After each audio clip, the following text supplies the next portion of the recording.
Di era digital sekarang, pola komunikasi sudah bermacam-macam bentuknya, apalagi komunikasi di bidang politik. Dan juga di era ini komunikasi sudah mengandalkan kehadiran media internet seperti Facebook, Twitter, Instagram, dan juga metode lainnya yang sering kita gunakan. Ada positif dan negatif di dalam hal ini, yaitu dari positifnya sendiri itu kita bisa men-sharing tentang politik kepada orang yang juga terjun dalam dunia politik itu sendiri serta mendapatkan informasi dunia politik lebih mudah dan lebih cepat.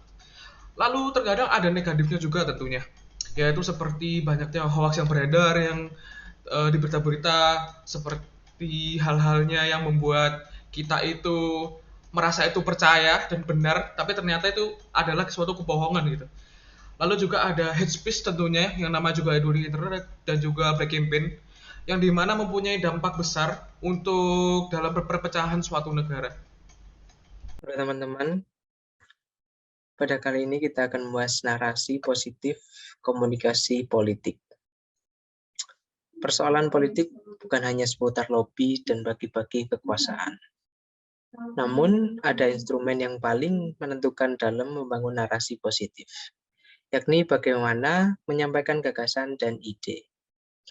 Komunikasi politik yang dimaksud bukan hanya aktivitas kehumasan partai politik, tapi terlebih itu yaitu membangun kesadaran publik tentang pentingnya menyampaikan gagasan politik serta ide demi kesatuan dan persatuan negara dan bangsa. Komunikasi politik. Apapun yang berbau dengan politik di Indonesia, ya pastinya akan selalu lebih berwarna. Apalagi politik di Indonesia akan selalu mengalami perubahan yang sangat pesat, sama pesatnya dengan media yang beredar di masyarakat. New media sudah merasuki pola pikir manusia Indonesia lebih cepat dari negara Jepang ataupun Amerika. New media bergerak layaknya lumut yang menjalar di daerah lembab. Dan manusia Indonesia selalu bersemangat tentang perubahan yang sangat pesat itu. Tidak terkecuali dengan pola politiknya. Pasca kasus Ahok dengan surah Al-Maidah,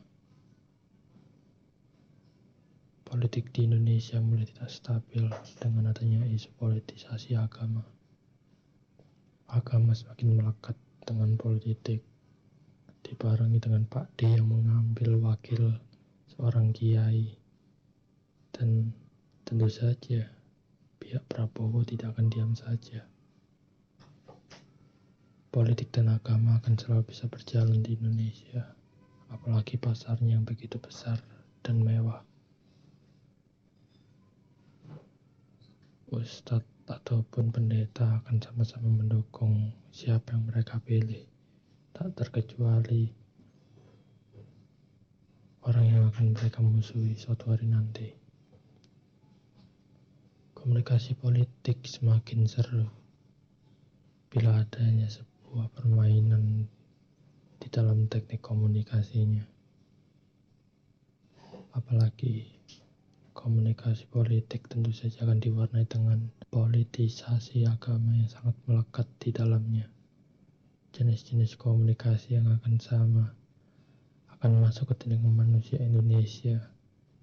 Kasus dari sebuah komunikasi politik di Indonesia akan berwarna sangat sama.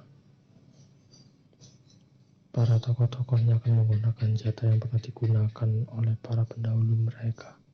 Meskipun itu tidak enak dilihat, namun bagaimana lagi, kita hidup di bawah negara yang sedang berkembang. Komunikasi politik akan selalu lebih berwarna dibanding komunikasi lainnya yang lebih membangun. Bahkan komunikasi COVID pun kalah ramai dengan politisasi agama. New media untuk zaman sekarang di dunia politik sangat-sangat dibutuhkan, apalagi karena politik sendiri sangat membutuhkan publisitas melalui internet untuk menyebarkan info-info politik melalui new media saat ini. teknologi digital seperti media sosial, penggunaan internet, hal ini yang memicu semakin berdampaknya komunikasi politik di era zaman sekarang.